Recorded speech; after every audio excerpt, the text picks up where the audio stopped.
My son grabbed a belt, demanding I sign a power of attorney in his name. My daughter-in-law laughed, whispering, "Everything will be ours now." Then the doorbell rang. She opened it, froze, then started screaming when she saw who was standing there. I heard my son's belt buckle click as he pulled it through the loops. The leather hissed against fabric. That sound, metallic, deliberate, echoed in my kitchen like a countdown timer. Marcus wrapped the belt around his right fist, the buckle dangling, catching the afternoon light. "Sign it, Dad," he said. His voice was flat, businesslike, like he was asking me to pass the salt. "Don't make this harder than it needs to be. I'm David Chen, 72 years old, retired civil engineer, 38 years designing bridges that still stand. I raised 2 kids after my wife died, taught them right from wrong, thought I'd done a decent job. I was wrong about that last part. That Tuesday afternoon, October 17th, 2:34 p.m., according to my kitchen clock, Marcus and his wife, Lauren, showed up unannounced. No call, no warning. I was making coffee, listening to NPR, when I heard their BMW pull into my driveway. The engine killed. 2 doors slammed. Then heavy footsteps on my porch. The front door opened without a knock. I have good locks. They have a key from when I had my hip surgery last year. "Dad, we need to talk." Marcus's voice came from the entryway. Not a greeting, not a "how are you feeling?" just that. I walked into the living room. Marcus was already heading to the kitchen. Lauren stood by the door, arms crossed, wearing that Burberry coat I'd helped pay for when she got her promotion last spring. "Good afternoon to you too," I said. Marcus didn't respond. He dropped a manila folder on my kitchen table. Papers spilled out. Official-looking documents with colored tabs and highlighted sections. "Sit down," he said. "Excuse me? Sit down." He pulled out a chair, gestured to it like I was a child. "We're going to have a conversation, and you're going to listen." Lauren closed the front door, locked it. The deadbolt clicked with a finality that made my stomach tighten. I sat, not because he told me to, but because I needed to see what came next. Marcus pushed the documents toward me. "Power of attorney, financial and medical. You're going to sign it today." The pages were dense, legal terminology. My name at the top, David Chen, DOB EO3 14 1952. And below, hereby grants full power of attorney to Marcus Chen for all financial, medical, DPOW, and legal decisions. "I don't need a power of attorney," I said carefully. "I'm perfectly capable." "You're 72, Lauren interrupted. She'd moved into the kitchen now, leaning against the counter. "You fell last month. You forgot to pay your electric bill. You're showing signs." "I tripped on a garden hose, and the electric bill was paid. I just paid it online instead of by check." "You're deteriorating," Marcus said. "We can all see it. It's time to accept reality." My hands stayed flat on the table. "I'm not signing anything." Marcus's jaw clenched. That vein in his temple started pulsing, the one that appeared when he was a teenager and didn't get his way. "Dad, don't be stubborn about this. We're trying to help you." "Help me what? Lose control of my own life?" "Protect your assets," Lauren said. She said it like she was explaining something to a toddler. "You have the house, the pension, the investment accounts. If something happens to you, if you get dementia or have a stroke, everything gets tied up in probate, gets taxed to hell. We're trying to prevent that. We're trying to protect your legacy," Marcus added. "For the family." I looked at my son, really looked at him. He was 43 years old, strong, healthy, wearing a watch that cost more than my first car, and he was standing in my kitchen trying to take everything I'd worked for. "No," I said. "No?" Marcus laughed, sharp, mean, the same laugh he'd used when he was 16 and thought he knew everything. "You don't have a choice, Dad. This is happening." I said no. Lauren pushed off the counter. "Marcus, maybe he needs to understand the situation better." "I understand perfectly," I said. "You want control of my money." "It's not like that," Marcus started. "Then what's it like?" I asked. "Explain it to me." He couldn't. His mouth opened, closed, his face flushed red. Lauren filled the silence. "Your house is worth $1.2 million. You have $340,000 in retirement accounts. Your pension pays $4,800 a month. That's significant assets for someone your age." "My age," I repeated. "Someone who could make poor decisions," she continued. "Someone who could get scammed. Or worse, you could remarry. Some woman could take advantage of you. I've been a widower for 16 years. I think if I wanted to remarry, I would have." "People get lonely," she said. "They make mistakes. We've seen it happen." I'd been patient. I'd been calm. But something in her tone, that condescending, calculating tone, made my hands curl into fists. "Get out of my house." Marcus slammed his hand on the table. The coffee cups jumped. "We're not leaving until you sign. Then we have a problem." "No, Dad, you have a problem." He reached for his waist, started unbuckling his belt. The leather hissed as he pulled it free from the loops. He wrapped it around his fist, leaving about 2 feet of leather hanging free. The buckle swung like a pendulum. "What are you doing?" I asked, even though I knew exactly what he was doing. "We tried being nice," Marcus said. "We tried explaining, but you're being unreasonable." Lauren leaned against the counter, casual as anything. "Like watching your husband threaten your elderly father-in-law with a belt was just another Tuesday afternoon activity." "Just sign it, David," she said. "My name, not Dad. Don't make this harder than it has to be." Marcus stepped closer. The belt cracked as he snapped it between his hands. "I don't want to do this, Dad, but you're leaving me no choice." My heart pounded. Not from fear, at least not the kind he wanted. From rage, from disbelief, from the surreal horror of watching your own own child becomes someone you don't recognize. You're really going to hit me? I asked. I'm going to do whatever it takes to protect this family, he said. By assaulting me? By making you see reason. He moved closer. Now he was standing right next to me, the belt still wrapped around his fist. Sign the papers. I needed them to understand something. So I looked up at him, my son, the boy I'd raised, the man threatening me in my own kitchen, and I said, very clearly, I will not sign anything under duress, and if you touch me with that belt, I will press charges. Lauren laughed. Actually, laughed. Who's going to believe you? You're old. You're confused. We're just trying to help, and you got aggressive. That's what everyone will hear. Everyone? I asked. The police? The courts? Your neighbors? She pulled out her phone, started typing. In fact, we're very concerned about your behavior today. The paranoia, the aggression. We might need to look into assisted living sooner than we thought. Marcus nodded. We have documentation, Dad. Your doctor's notes from last year, the memory tests after your fall, the unpaid bills, the times you've called us confused about your medication. I've never called you confused about medication. That's not what our records say, Lauren said. She held up her phone, showing me a notes app filled with dated entries. See, August 3rd, David called, confused about blood pressure medication dosage. September 12th, found kitchen stove left on after David made lunch. October 2nd, David accused neighbor of stealing his newspaper. Neighbor confirms paper was just delivered late. I stared at the screen, at the lies, typed out in neat chronological order. None of that happened. Your memory isn't what it used to be, Marcus said softly, fake sympathy dripping from every word. That's what everyone will hear, that we tried to help, and you became violent and paranoid. This is elder abuse, I said. What you're doing right now, no one's going to believe you, Lauren interrupted. You're a confused old man. We're your concerned children. Who do you think the system protects? Marcus raised the belt. Not high, just enough. Last chance, Dad. Sign the papers. My throat felt tight. Not from fear, from fury, from the crystal clear understanding that I'd raised someone capable of this. No. He lifted the belt higher, and then, ding dong, the doorbell rang. Marcus froze mid-motion. The belt hung in the air like a question mark. Lauren's head snapped toward the front door. Who the hell is that? I don't know, I said, but I did know. I knew exactly who it was. Ding dong, ding dong, ding dong, insistent official. Don't answer it, Marcus hissed, lowering the belt slightly. It's probably just a delivery, Lauren said, but her voice had lost that confident edge. Ding dong, ding dong. They're not leaving, I said. Lauren moved to the window, peeked through the curtain. Her face went white, actually white. Marcus, she whispered. It's answer the door, a male voice called from outside. This is the police. The belt fell from Marcus's hand. It hit the kitchen tile with a wet slap. Shit, he breathed. Shit, shit, shit. They can't know anything, Lauren said quickly, her mind racing. We just got here. We were having a conversation. That's all. Nothing happened. The belt, Marcus stared at it on the floor like it was a rattlesnake. We were fixing a shelf or something. Dad asked for help. That's why you took it off. Bang, bang, bang. Open the door now. Should we? Marcus started. We have to, Lauren said. If we don't, it looks worse. She walked to the front door, smoothing her hair, composing her face, put on that smile, the one she used at her office, the one that said, I'm a professional. I'm reasonable. There's been a silly misunderstanding. She unlocked the deadbolt, opened the door, and then she screamed. Not a polite gasp, not a startled yelp, a full, primal scream that came from somewhere deep and terrified. Because standing on my porch were three people. Officer Michael Davis, Riverside PD, 15 years on the force, hand resting on his service weapon. Detective Sarah Walsh, Riverside PD Elder Abuse Unit, 23 years in law enforcement, holding a tablet. And attorney Richard Hernandez, Morrison and Associates, 20 years of elder law experience, carrying a briefcase that probably cost more than Lauren's coat. Good afternoon, attorney Hernandez said calmly. We're here to see David Chen. Lauren couldn't speak. Her mouth moved, but no sound came out. Officer Davis stepped inside, his eyes sweeping the room. They landed on Marcus, then on the belt on the floor, then on me at the kitchen table. Mr. Chen, Officer Davis said. Are you all right? I am now, I said. Marcus's hands were shaking. This is a misunderstanding. We were just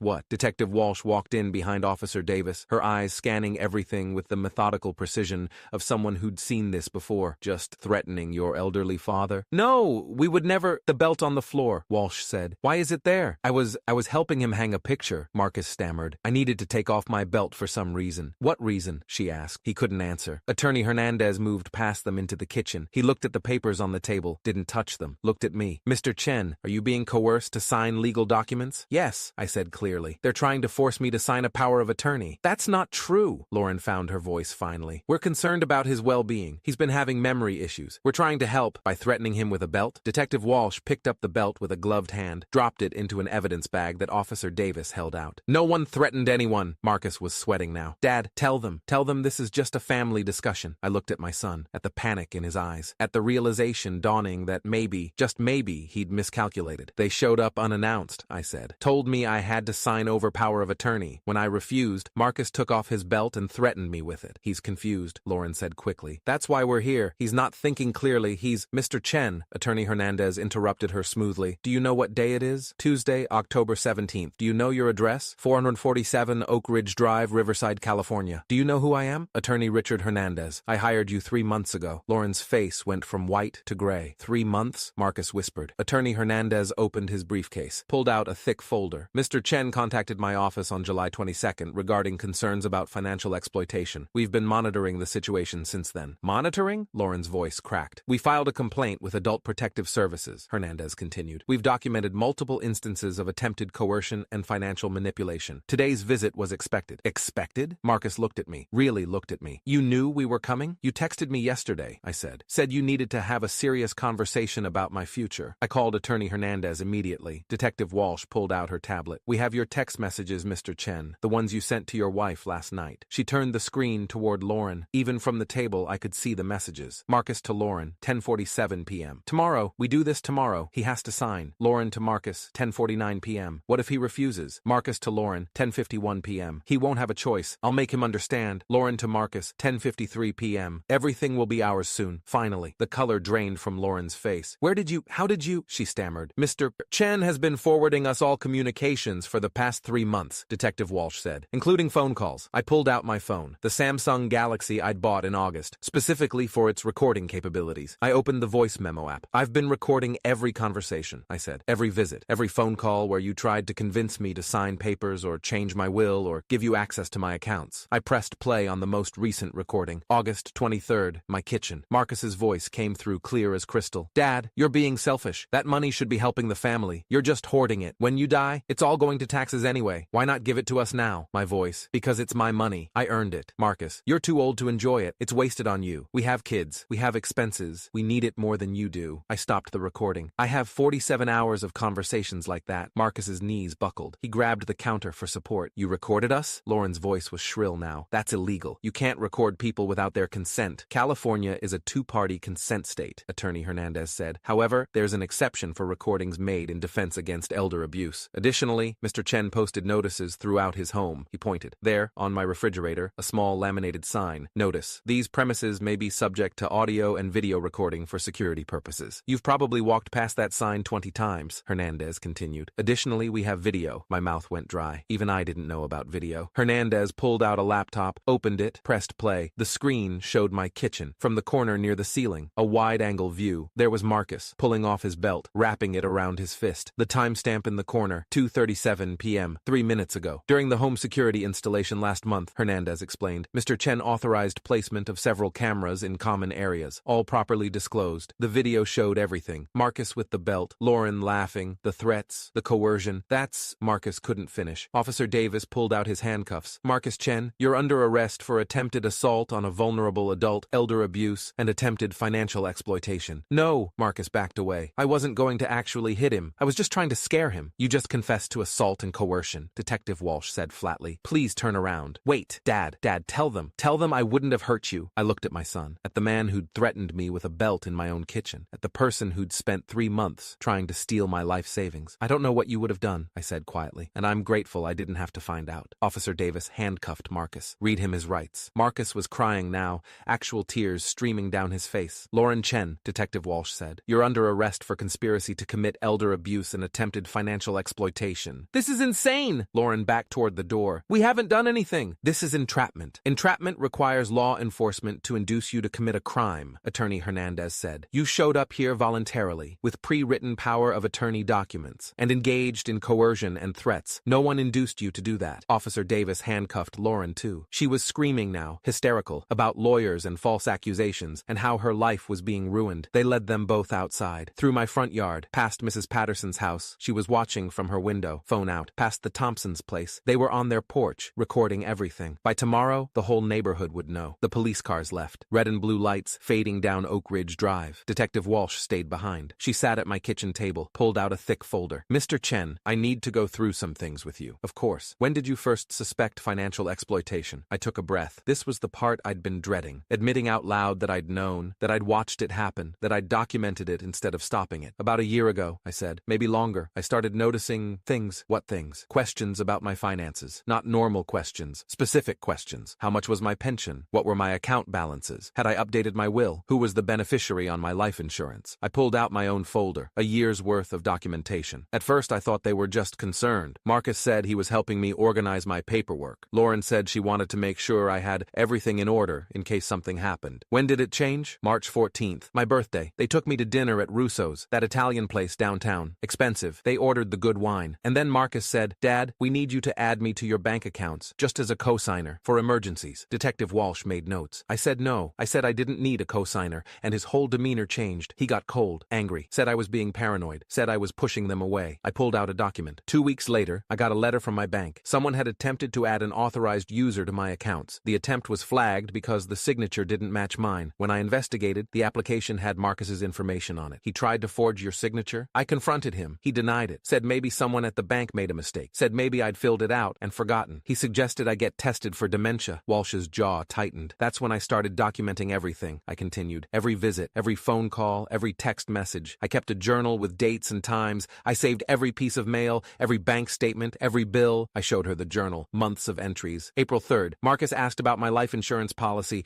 wanted to know the payout amount. When I asked why, he said he was just curious. May 17th, Lauren visited, asked if I'd thought about selling the house, said it was too much house for one person, suggested I move into a senior community and give her and Marcus the proceeds to invest for me. June 8th, Marcus showed up with power of attorney documents, said I should sign them just in case. When I read them carefully and realized they gave him complete control over everything, he got angry, said I didn't trust him. July 22nd, I called Attorney Hernandez. Detective Walsh looked up. Why then? What was the trigger? I pulled out my phone, showed her a screenshot. It was a text from Lauren to Marcus, but it had been sent to me by accident. She'd put me in a group chat with my name in it, probably to discuss me, and then forgotten to remove me before sending a message. The text read, "Once we get POA, we sell the house immediately. He doesn't need to know until it's done. He's too senile to fight us in court. Everything will be ours soon." Walsh's expression darkened. When I called Attorney Hernandez, I said, he told me about the elder abuse unit, about Detective Yu, about how this happens more often than people think, about how I could protect myself legally while building a case. "You could have stopped them sooner," Walsh said. "Not an accusation, just a statement." "I know, but I needed proof. I needed evidence that couldn't be explained away as misunderstanding or confusion. I needed them to show who they really were. Did you ever think they might actually hurt you?" I looked at the evidence bag on the table, the belt. "Not until today," I admitted. "I thought they'd manipulate, deceive, steal, but I didn't think Marcus would." My voice cracked. "He's your son," Walsh said gently. "Yes. And he threatened you with a weapon." "Yes." "I'm sorry." I nodded. Couldn't speak. Attorney Hernandez came back inside. He'd been on the phone in his car. "The DA's office will be filing charges, attempted elder abuse, financial exploitation, assault with intent, and they're looking into the forged bank documents. That might be federal." "How much time?" I asked. "If convicted, Marcus is looking at 3 to 7 years. Lauren, 2 to 5, 7 years. My son, in prison." "Mr. Chen," Hernandez said, "you did the right thing." "Did I?" I asked. "I let it get this far. I watched my son become that, and I documented it instead of stopping it." "You protected yourself," Walsh said. "You built a case that's airtight. Without your documentation, this would be he said, she said. They'd claim you were confused, that you misunderstood, that they were trying to help. But now, we have recordings, video, text messages, forged documents, a pattern of exploitation. They'll go to prison because of me. They'll go to prison because of their choices," Hernandez corrected. "You didn't make them threaten you. You didn't make them try to steal from you. You didn't make them forge signatures or coerce you or show up here today with legal documents and a weapon." I knew he was right. Intellectually, I knew he was right. But my son was in a police car. My daughter-in-law was probably calling lawyers. My family was destroyed, and I'd orchestrated all of it. "What happens now?" I asked. "Now you live your life," Walsh said. "You have your house, your accounts, your independence, everything they tried to take from you. And them? Court dates, probably a plea deal, restitution, restraining orders, supervised visitation if they have other family. My grandchildren," I said. "Marcus and Lauren have 2 kids, 6 and 9. Walsh's expression softened. "We'll work with Child Protective Services. Make sure they're safe. Make sure they know what happened. What do I tell them? How do I explain that their parents—" "You tell them the truth," Hernandez said. "Age appropriately. You tell them that sometimes people make very bad choices, and that you love them, and that none of this was their fault." After they left, I sat in my kitchen for a long time. The power of attorney documents were still on the table. I picked them up, read through them. They were comprehensive, gave Marcus complete control over everything. My medical decisions, my finances, my property, even the right to place me in a nursing facility against my will. If I'd signed them, I would have been powerless. I would have lost everything. I thought about the last year, the lies, the manipulation, the slow, calculated attempt to take control of my life. I thought about my wife, gone 16 years now, how she'd she'd loved Marcus, how proud she'd been when he'd gotten into college, when he'd gotten married, when he'd had kids. What would she think of him now? My phone rang. Unknown number. Mr. Chen, this is Rebecca Parks from Channel 7 News. We received reports of an arrest at your address. Do you have any comment? I hung up. It rang again. Different number. A reporter from the Tribune. I turned off my phone. The next morning, it was everywhere. Local man arrested for elder abuse after threatening father with belt. Son and daughter-in-law face charges in power of attorney scam. Retired engineer catches family's exploitation plot on camera. My neighbor, Mrs. Patterson, came by with soup. David, I'm so sorry. We had no idea. If we'd known, no one knew, I said. That was the point. Over the next 3 weeks, more came out. The DA's investigation revealed that Marcus and Lauren had been planning this for over a year. They'd researched elder exploitation cases. They'd consulted with a lawyer who'd refused to help them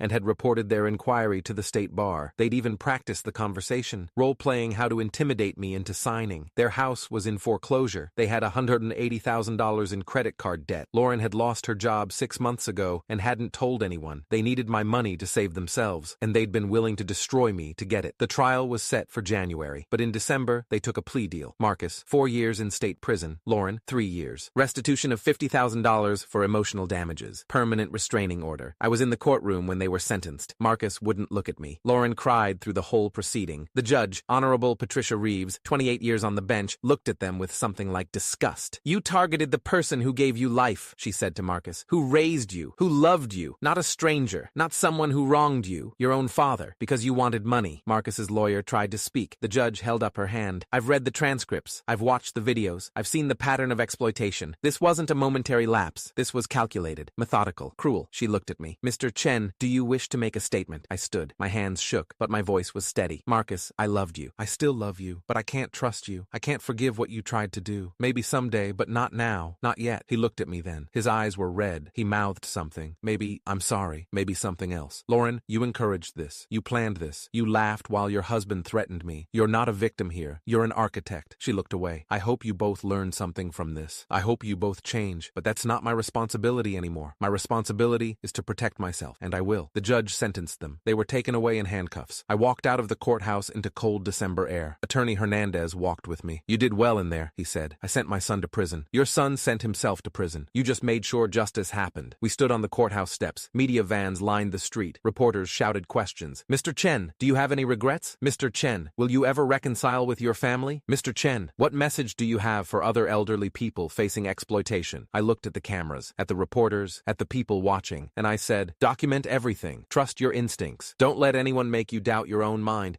And remember, you're not selfish for protecting yourself. You're smart. That clip played on every news channel that night. 6 months later, I'm still in my house, still living independently, still managing my own affairs. My grandchildren visit sometimes, supervised by their maternal grandmother. I tell them stories. I help with homework. I don't talk about their parents unless they ask. When they ask, and they do ask, I tell them the truth. Your parents made choices that hurt people. They're facing consequences, but that doesn't mean they don't love you, and it doesn't mean you're like them. The older one, Emma, 9 now, asked me last week, Papa, do you hate them? No, I said. I'm angry. I'm hurt, but I don't hate them. Do you love them? I thought about that. Really thought about it. Yes, I said finally. But love isn't enough sometimes. Sometimes you have to protect yourself from people you love, and that's okay. She hugged me tight. I love you, Papa. I love you too, sweetheart. My phone still has those recordings. My lawyer still has those files. The evidence that destroyed my family and saved my life. I listen to them sometimes. Late at night, when I can't sleep, I listen to my son's voice threatening me, to my daughter-in-law laughing, to my own voice steady and calm, refusing to back down. And I remember I did the right thing, even when it hurt, especially when it hurt, because sometimes the people who should protect you are the ones you need protection from. And when that happens, you don't apologize for saving yourself. You don't apologize for surviving. You just live and let them face what they've earned.